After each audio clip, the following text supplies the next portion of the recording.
그런데 기준금리 인상이 이번으로 끝날 것 같지 않다는 예상이 많습니다. 기준금리가 앞으로 얼마나 더 오를지, 그리고 집값과 주식시장에는 어떤 영향을 줄지 손기준 기자와 얘기 나눠보겠습니다. 어서 오십시오. 아직 미국은 금리 인상에 들어가지 않았는데 우리는 상당히 급하게 올린 듯한 느낌이 듭니다.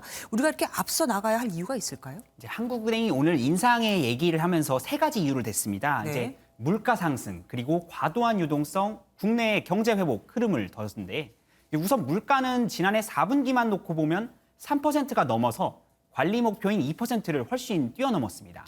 그리고 또 당분간 3%대 상승을 기록하리라 전망되는데요. 이제 돈도 너무 많이 불렸습니다. 지난해 11월 시중 통화량은 한 해 전보다 12.9% 늘었는데 이는 13년 만에 최고 증가폭입니다. 이 상황에서 미국도 경기 호황이었는데 최근 유동성 축소에 나서고 그리고 금리 인상 시기도 앞당길 것이라는 보는이가 많습니다. 결국 선제 대응하지 않으면 환율이 자극받을 수 있다는 점도 고려한 것으로 보입니다. 그런데 이게 끝이 아닐 것 같단 말이죠. 계속해서 금리가 더 오를 거라는 얘기가 지배적입니다. 이제 5개월 동안 3번이나 금리를 올렸는데 아직까지도 낮다는 게 이주열 한국은행 총재의 견해입니다. 잠깐 들어보시겠습니다. 네. 지금 오늘 이제 올렸지만 성장과 물가의 현 상황 그리고 앞으로의 전망 등을 고려해 보면 지금도 실물 경제 상황에 비해서 여전히 완화적인 수준이라고 판단하고 있습니다. 예, 상당히 강한 어조의 발언이었습니다. 예. 이제 거기에 미국이 아직 금리 인상 카드를 쓰지 않았다는 점 다시 한번 말씀드리겠습니다. 미국은 테이퍼링을 예정보다 석 달 먼저인 올해 3월에 끝내고 최소 3차례 금리 인상을 시사하고 있습니다. 일각에서는 4차례까지 인상해야 된다는 말도 나오고 있는데 따라서 우리나라도 연말에 1.75%까지 기준금리가 오를 수 있다는 게 많은 전문가의 의견입니다. 그런데 금리 인상을 하는 게 이제 물가 때문이라고 얘기를 하잖아요. 근데 물가는 국제적인 원자재 가격이 상승하는 것과 그리고 물류난이 가장 큰 원인인데 금리를 올린다고 해서 이게 해결이 될까요? 일정 부분 그래서 말씀하신 대로 좀 한계가 있습니다. 이제 미국의 경우를 조금 다시 한번 들어보겠습니다. 지난해 12월 소비자 물가가 무려 7%나 올랐습니다.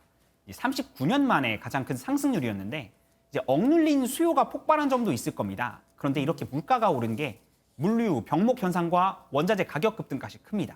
네. 근데 문제는 이게 수요 요인이 아니고 공급 요인이라 금리 그렇죠. 인상으로 물가를 낮추는 데는 효과를 기대하기는 조금 어렵습니다.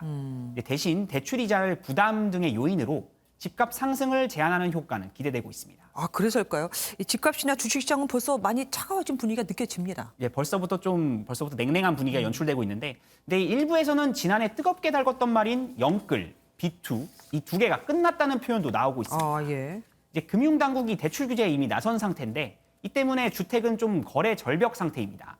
그리고 가격도 꺾이는 모습이 역력합니다. 오늘 한국부동산원 자료가 나왔는데 지난해 11월 서울 아파트 실거래가 지수가 1년 7개월 만에 하락하기도 했습니다. 이런 상황에서 금리가 다시 오르니까 늘어난 이자 부담이 집값에 영향을 줄 것이라는 시각입니다. 네. 이제 증시도 이제 금리 상승에 영향을 주고 있는데 코스피가 오늘 1.36% 하락하면서 2,920선까지 내려왔는데요. 단기적으로는 시장의 자금이 줄어들면서 하락 국면이 연출될 수밖에 없다는 게 전문가의 견해입니다. 예.